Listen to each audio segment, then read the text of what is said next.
बात जुर्म से जूझते आवाम की हो या समाज में बढ़ते क्राइम ग्राफ की, अपराध की, हर सूरत के पीछे छुपा होता है कोई न कोई गुनहगार। नमस्कार, मैं हूं आपके साथ सुकन्या सिंह। तफ्तीश की राह में आने वाली हर कड़ी सुराग बनकर पहुंचाती है गुनहगारों को सलाखों के पीछे। तो आप बने रहिए हमारे साथ, क्योंकि हर जुर्म के खिलाफ हमारी तफ्तीश लगातार जारी है। वो अपनी महबूबा की मोहब्बत को पाने के लिए कुछ भी करने के लिए आमदा था। वो इसके लिए लाख तरीके भी आजमाता था, जिसके बाद उसकी मोहब्बत धीरे धीरे उसके करीब आने लगी। ऐसा देख उस सनकी रोमियो ने अपनी जूलियट से मिलने का मन बनाया और उसके बाद अपनी महबूबा की खुशियों के खातिर सहरात में रच दी खौफनाक साजिश।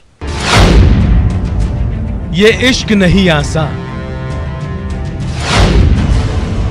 कलयुग के इश्क ज़ादे, इश्क की खातिर लूटपाट, ख्वाहिश जूलियट की और रोमियो पहुंचा जेल।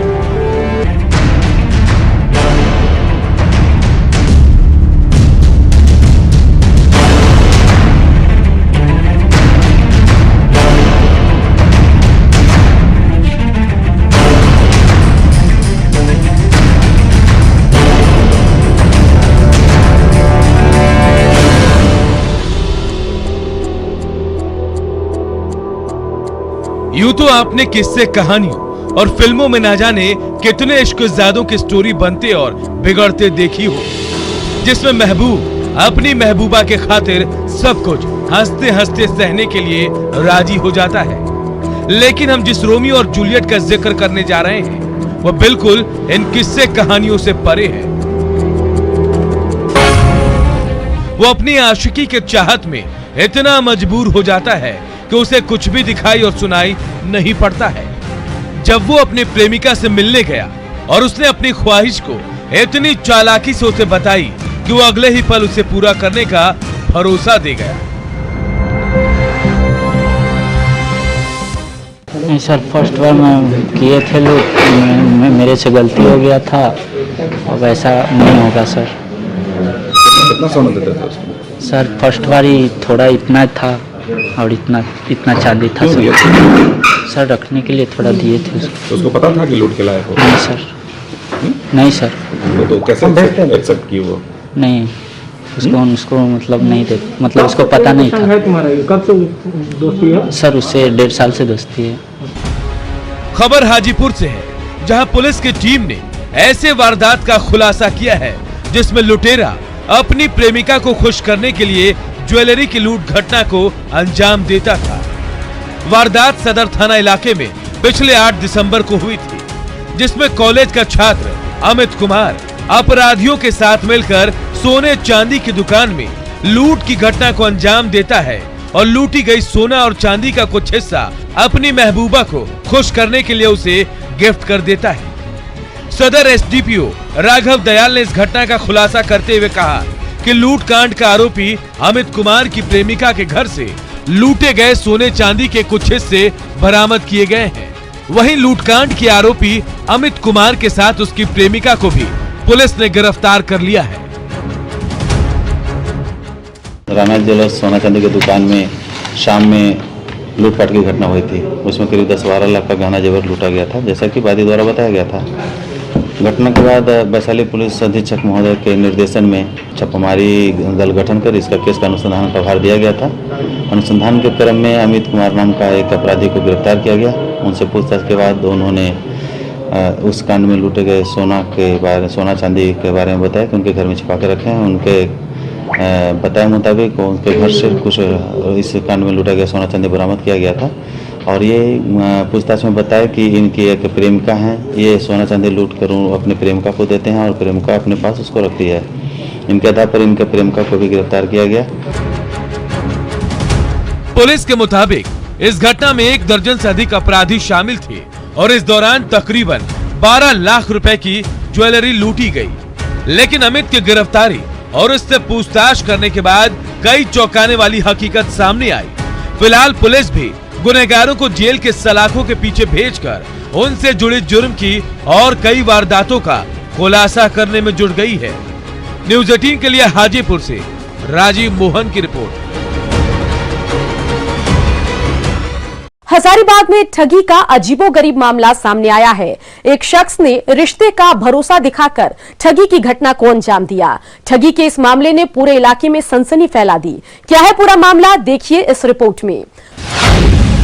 हजारीबाग में ठगी का अजीबोगरीब मामला। योगी के वेश में पुत्र बनकर किया ठगी। ठगी से इलाके में सनसनी। यूपी का ठग हजारीबाग में गिरफ्तार।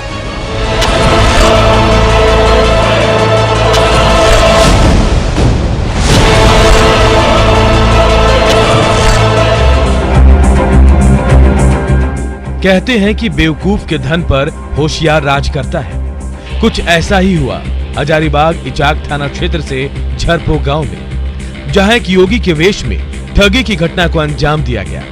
ठग योगी ने पिछले 16 साल पहले अपने घर से लापता होने की बात कहकर एक परिवार को ठग लिया। अब आपको बताते हैं क्या है पूरा मामला। दरअसल हजारीबाग इचाक थाना क्षेत्र के झरपो गांव से सुबोध मिश्रा नाम का युवक 16 साल पहले अपने घर से लापता हो गया और वो अचानक अक्टूबर महीने में अपने घर पहुंचा। उस दौरान उसने खुद को घर का बेटा बताया और अपने पिता से पैसों की ठगी की। खुद को सन्यासी बताया। इतना ही नहीं, फिर वो जनवरी माह में अपने घर पहुंचा, जहां फिर से एक बार घर वालों से ठगी कर वो चलता बना। इस दौरान घर वालों से अन्य परिवार वालों का मोबाइल नंबर और पता भी लिया और उनके यहाँ भी पहुंचने लगा, जहां पैसे और सोने का डिमांड करने लगा। जब इस बाबत परिजनों ने पीड़ित परिवार को जानकारी दी तो ठग को चतरा जिले के सिमरिया से पकड़कर हजारीबाग लाया गया, जहां पूछताछ के बाद पता चला कि वो लड़का सुबोध मिश्रा नहीं बल्कि उत्तर प्रदेश का गोंडा का रहने वाला मोहम्मद शफीक है, जिसके बाद लोगों ने उस ठग को पुलिस के हवाले कर दिया। 16 अगस्त को मेरा बेटा जो है सो भागा था। खोजबीन बहुत किए, थाना में FIR दर्ज भी किए, कोई सुराग नहीं चला। तो अंतिम में हार करके हम बैठ गए, शांत हो गए। इसी दरमियान दशहरा के दिन, प्रतिपदा जिस दिन था उसी दिन हमारा ससुराल से फ़ोन आता है कि नहीं सुबोध आया हुआ है यहाँ पर। तो फिर हम गए वहाँ। हम कहे कि तुम मेरा बेटा है, चलो घर। तू कहता है नहीं, ऐसे कैसे जाएंगे, सो भंडारा करना पड़ेगा तब हम जाएंगे। हम कहे भंडारा करना होगा, जो भी होगा हम करेंगे, लेकिन तुम चलो। बोल ठीक है, हम दूसरे दिन आवेंगे। उसके बाद दूसरे दिन वो आया यहाँ पर। 2-3 दिन के बाद आने के बाद वो 2.5 घंटा लगभग यहाँ रहा। पूरे ग्रामीणों की भीड़ थी। उसके बाद वो 2.5 घंटा के बाद वो वहाँ से निकल गया और फिर 4-5 दिन के बाद वो फिर पुनः यहाँ पर ला करके आया। उसके बाद वो जो है सो पूजा पाठ भी यहाँ किया कि ये मेरा घर है, मेरा सब चीज़ है। उसके बाद फिर वो यहाँ से निकल गया। आज जो है सो रात में फ़ोन आई हमारा बेटी घर से कि पापा यहाँ पर वो आया हुआ है सुबोध, और जो है सो 5,000 रुपया और सोना का चैन मांग रहा है। उसके बाद फिर हम यहाँ से गाड़ी बुक करके गए 3-4 आदमी और जा करके उसको पकड़ करके यहाँ लाए। आने के बाद वो अपना नाम बदला, बताया कि मेरा नाम शफीक है। वही अपने बेटे के लापता होने के सदमे से गुजर रही पीड़ित मां नगीना देवी जब अक्टूबर महीने में योगी के रूप में पहुंचे शफीक ने जब सुबोध मिश्रा से जुड़ी कई जानकारी बताई तो मां बेहद प्रसन्न हो गई। उन्हें लगा कि ये मेरा सुबोध ही है और खुशी में मां ने बेटे को 10,000 का मोबाइल भी खरीद कर दे दिया। जय सीताराम, जय सीताराम। और फिर उससे वापस घर में रहने का आग्रह किया। बाबूजी कोशिश की ही बेटा। लेकिन ठग मोहम्मद शफीक ने कहा कि हम जहां योगी बने हैं वहां हमें भंडारा करना होगा और इसके लिए काफी पैसे की जरूरत पड़ेगी। परिजन इसके लिए भी मान गए। इसके बाद शफीक रिश्तेदारों का मोबाइल और पता लेकर उनके पास भी पहुंचा और ठगी भी की, लेकिन उसकी चालबाजी फेल कर गई जब वो पीड़ित के परिजन के बेटी के पास पहुंचा और वहां 5,000 रुपए और सोने की डिमांड कर दी। इसके बाद लोग वहां पहुंचे और उसे पकड़कर झरपो लाया गया।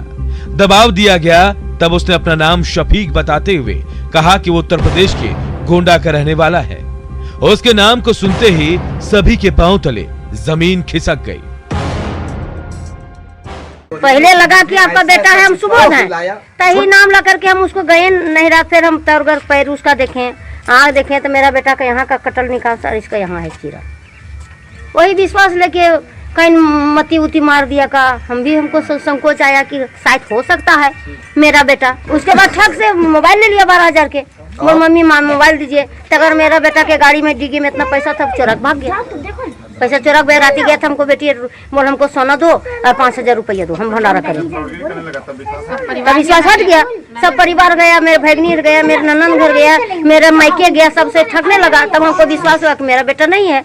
एक परिवार मिला, उसको आपका कितना रिश्तेदार है, उसका नंबर दीजिए, उसका नंबर दीजिए, उसका बस नंबर से कॉन्टेक्ट कर दिया। इस बाबत जब स्थानीय और परिजनों ने पुलिस को सूचना दी तो पुलिस मौके पर पहुंची। योगी के रूप में पकड़ा गया मोहम्मद शफीक को हिरासत में लेकर पूछताछ की जा रही है। वहीं पुलिस इस पूरे घटनाक्रम में कई बिंदुओं पर छानबीन भी कर रही है।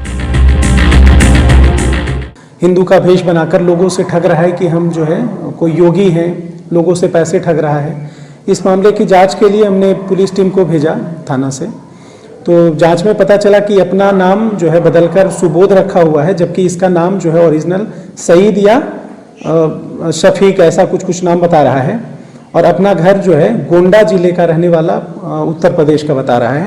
पत्थरों का अंगूठी बेचने का कारोबार करता है और ऐसे ही जो है ग्रामीणों के घरों में धीरे धीरे कांटेक्ट बनाता है और उनके घरों में घुस जाता है, उनके घरों में रहना शुरू कर देता है। तो इस संबंध में एक कौलेश्वर मिश्रा जो आवेदक हैं, उनके घर की ये स्थिति है कि उनकी पत्नी जो है इन्हें मोबाइल खरीद कर दी है, पैसे कुछ दिए हैं, है ना। उनको ऐसा लगा कि मेरे बेटे जैसा ही ये लग रहा है, ये सोचकर। तो ग्रामीणों के द्वारा आज जो है सुबह 4 बजे इसको पकड़ा गया। बहरहाल इस ठगी के मामले के प्रकाश में आने से कहीं न कहीं हम सबों को सबक लेने की जरूरत है, क्योंकि हम सब भी घर में आए ऐसे योगी और सन्यासी को दान देते हैं और अगर हम सजग नहीं हुए तो हम सबके साथ भी ऐसी घटना घट सकती है। जरूरत है ऐसे जालसाजों के खिलाफ कड़ी कार्रवाई करने की। न्यूज़ 18 के लिए हजारीबाग से राकेश कुमार की रिपोर्ट। बिहार में अपराधियों के मन से पुलिस का खौफ खत्म होता दिख रहा है। बेखौफ अपराधी वारदातों का अंजाम देकर पुलिस को खुली चुनौती दे रहे हैं। ताजा मामला पूर्णिया के मधुबनी ओपी कोर्ट स्टेशन के पास हवाई अड्डे का है, जहां एक युवक की पीट कर हत्या कर दी गई। क्या है पूरा मामला, देखिए तफ्तीश में। पूर्णिया में युवक की हत्या से सनसनी। युवक की पीट कर की हत्या। मृतक के दोस्तों पर हत्या का आरोप। गिरफ्तारी के लिए छापेमारी में जुटे पुलिस।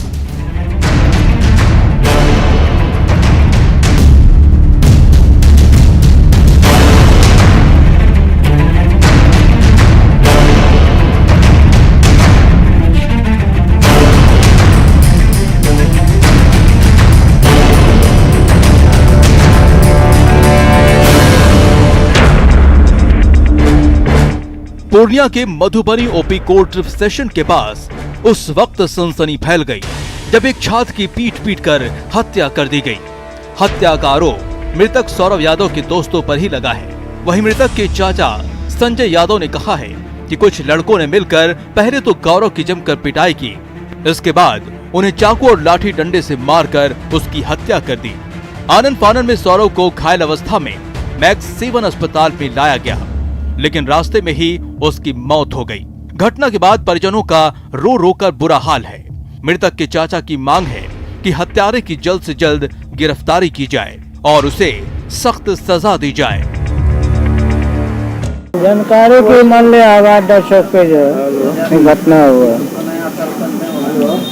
तो मान ले उधर से कुछ लड़का सब करत वाले से लोग भी गया, दोनों में मारपीट होने के बाद ऐसा हुआ। लोग बहुत ज्यादा संख्या में था, इतना जो जानकारी मिली। तो गोली मारा है, मारा क्या कुछ तो नहीं बताता हूँ सर, हम तो देखे नहीं अभी तक। क्या हम कार्रवाई सजा हो रहा क्या, जो मारा उसको भी वही सजा मिले। घटना के बारे में बताया जाता है कि कुछ लोग वहां स्मैक का सेवन करते हैं। इसी को लेकर छात्रों के बीच आपस में मारपीट होने लगी। प्रत्यक्षदर्शी युवक की माने तो मारपीट के दौरान दोनों तरफ से लाठी डंडा और पत्थरबाजी भी हुई। इसके बाद कुछ लोग वहां से भाग गए। दूसरे पक्ष के लोगों ने सौरव की पहले जमकर पिटाई की, फिर उसकी हत्या कर दी। तुरंत वहाँ लौट थे, अति वहीं पे रहते हैं अंकल वहीं। उसके बाद सौरभ बोलता चलो उससे कुछ टेंशन हुआ, बोलता चल तो किससे टेंशन हुआ? जानकी, रोहित झा, राजीव और आशीष, रवि ठाकुर वहीं पे हुआ। इधर गए सौरभ उतरे तो बांस लेके सीधे मारने के स्टार्ट कर दिए। कौन शुरू कर दिया मारना? सौरभ लोग, और उधर से भी इट्टा पत्थर चलाने। जी सर, हम लोग भी थे, हम लोग भी इट्टा चलाए हैं सर। ठीक है। हाँ, तो उसके बाद सौरभ कि निकल, तो सौरभ बुलेट लेके उधर से निकले, हम लोग इधर घूम गए अंकल। हाँ, तब तक में फिर सौरभ के पास जैसे देखे वहाँ बहुत आदमी जमा हो गया, तो हम लोग वहाँ से निकले। सौरभ, हम लोग सोचे सौरभ भी वहाँ से निकल गया। हाँ, तब फिर कोई फोन बोलता है क्या वहाँ पे आके, सौरभ वहाँ वहीं पर थे प्लॉट पर। तब गए, तब सौरभ देखे पूरे सीरियस थे, यहाँ लेकर आए। वहीं घटना की सूचना मिलते ही सदर एसडीपीओ आनंद कुमार पांडे अस्पताल पहुंचे। सदर एसडीपीओ ने कहा कि फिलहाल घटना की जांच की जा रही है और उनके दोस्तों से भी पूछताछ की जा रही है। वहीं पुलिस ने त्वरित कार्रवाई करते हुए 11 नामजद और 15 अज्ञात के खिलाफ प्राथमिक दर्ज की है। सदर एसडीपीओ आनंद कुमार पांडे ने अपराधियों की जल्द ही गिरफ्तारी की बात कही। जो भी लोग इसमें शामिल होंगे उनके खिलाफ कार्रवाई। बिहार में लगातार हो रही आपराधिक वारदातों से जहां आम लोग सख्ते में हैं, वहीं पुलिस और प्रशासन की कार्यशैली भी सवालों के घेरे में है। आए दिन हो रही वारदातों से पुलिस के प्रति भी लोगों में आक्रोश बढ़ता जा रहा है। ऐसे में जरूरत है कि पुलिस अपराधियों के खिलाफ कड़ी कार्रवाई करे ताकि आम लोगों में पुलिस के प्रति विश्वास कायम हो सके। वहीं राज्य में बनी नई सरकार को भी बढ़ रहे क्राइम ग्राफ पर विशेष ध्यान देना होगा। वहीं पुलिस अपराधियों की गिरफ्तारी के लिए छापेमारी में जुट गई है। देखने वाली बात होगी कि पुलिस हत्यारों को कब तक सलाखों के पीछे पहुंचा पाती है। न्यूज़ 18 के लिए पूर्णिया से प्रवीण की रिपोर्ट।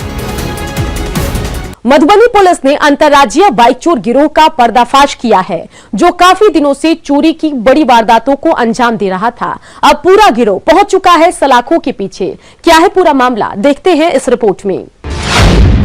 अंतर्राज्यीय बाइक चोर गिरोह का पर्दाफाश।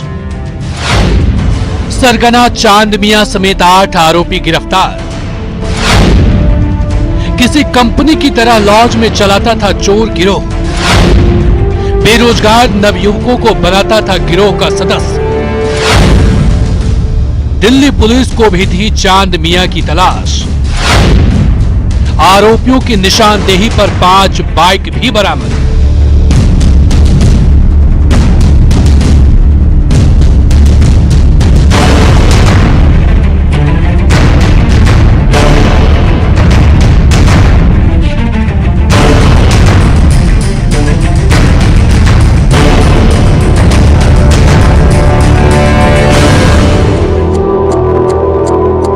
मधुबनी टाउन थाना पुलिस ने शहर के उगना कॉलोनी में एक लॉज में छापेमारी कार्रवाई करते हुए बाइक चोर गिरोह से जुड़े 8 आरोपियों को गिरफ्तार करने के साथ ही चोरी की 5 बाइक भी बरामद की है। खास बात यह है कि पुलिस की गिरफ्त में आए बाइक चोर गिरोह का सरगना मोहम्मद इरफान उर्फ चांद मियां पिछले कई महीनों से बहुत ही शातिराना तरीके से किसी कंपनी की तरह चोर गिरोह का संचालन कर रहा था। पुलिस के मुताबिक चांद मियां गरीब और बेरोजगार नवयुवकों का माइंड वॉश कर उन्हें अपने गैंग में शामिल करता था। फिर सभी युवकों को उगना कॉलोनी स्थित लॉज में कॉलेज छात्र के रूप में रहने और खाने का ठिकाना भी देता था। इतना ही नहीं, लॉज में ही इन युवकों को बाइक चोरी की प्रॉपर ट्रेनिंग दी जाती थी। पुलिस के मुताबिक ट्रेंड होने के बाद ये सभी युवक स्टूडेंट की तरह कंधे पर बैग टांग कर निकलते थे और कॉलेज परिसर के अलावा बैंक, मॉल या कोई अन्य भीड़ भाड़ वाले इलाके में सड़क किनारे लगी बाइक की लॉक को मास्टर चाबी से खोलकर चोरी की वारदात को अंजाम देकर फरार हो जाते थे। पुलिस का यह भी कहना है कि चांद मियां ने लॉज के अंदर ही एक गैरेज भी बना रखा था, जिसमें चोरी की बाइक का रंग रूप बदलकर बेच दिया जाता था। उगना कॉलोनी में एक लॉज चलता है, उसी लॉज में ये लोग भाड़े पे किराए पे रूम लेकर रखे हुए हैं, जिसमें नवयुवक जो कि बेरोजगारी का शिकार हो रखे हैं उन लोगों को ये लोग अपने आप में ग्रिप में रख लेते हैं और उनको लॉज में आश्रय स्थल के रूप में आश्रय देते हैं कि लॉज में रहो, तथा शहर के विभिन्न भीड़ भाड़ वाले इलाकों में जाकर वो चाहे वो आर.के. कॉलेज का प्रांगण हो, सूर्य स्कूल के आसपास के बैंक के क्षेत्र के आगे का स्थल हो या मॉल के आगे या कोर्ट परिसर का एरिया हो, सभी जगहों पर ये लोग घूम कर बैग टांग कर, कंधे पे बैग टांग कर, स्टूडेंट बनकर मास्टर चाबी का प्रयोग करके बहुत सारे मोटरसाइकिलों में जो भी मोटरसाइकिल उस मास्टर चाबी से खुलती है उस मोटरसाइकिल को एस्केप करके फिर लॉज में ले जाते हैं। लॉज में वहाँ रेंज पिलास वगैरह के माध्यम से उसका स्वरूप परिवर्तन करके उसके बाद ये लोग खैरा बांका गांव है आपको औसी ओपी में, वहाँ एक मोहम्मद चांद मियाँ है जो इस गिरोह के सरगना है, वही लॉज में रूम का प्रबंध कर रखे हैं और नए लोगों को इस गिरोह में शामिल करते हैं। वहीं चांद मियां इस गिरोह को बहुत ही शातिर तरीके से चलाता था। किसी कंपनी की तरह बाइक चोर गिरोह चला रहा मोहम्मद इरफान उर्फ चांद मियां लंबे समय से पुलिस को चकमा दे रहा था। मधुबनी के अलावा दिल्ली और दरभंगा की पुलिस को भी चांद मियां की लंबे अरसे से तलाश थी। मोटरसाइकिल चोर गिरोह के ये मोहम्मद इरफान उर्फ चांद मियां जो खैराबंकी गांव के रहने वाले हैं, उनको दिल्ली पुलिस तथा दरभंगा पुलिस के साथ साथ मधुबनी पुलिस को भी तलाश थी। बड़े लंबे अरसे के बाद इनकी गिरफ्तारी सुनिश्चित हुई है। वहीं मधुबनी में बाइक चोरों के खिलाफ पुलिस की कार्रवाई लगातार जारी है। पिछले करीब एक हफ्ते में नगर थाना पुलिस ने चोरी की 13 बाइक बरामद करने के साथ ही 19 आरोपियों को सलाखों के पीछे भेजा है। चांद मियां की गिरफ्तारी के बाद ऐसी उम्मीद जताई जा रही है कि अब मधुबनी में चोरी की घटनाओं में कमी आएगी। बाइक चोरी की वारदातों से परेशान शहरवासियों को थोड़ी राहत भी जरूर मिली है। न्यूज 18 के लिए मधुबनी से अमित रंजन की रिपोर्ट।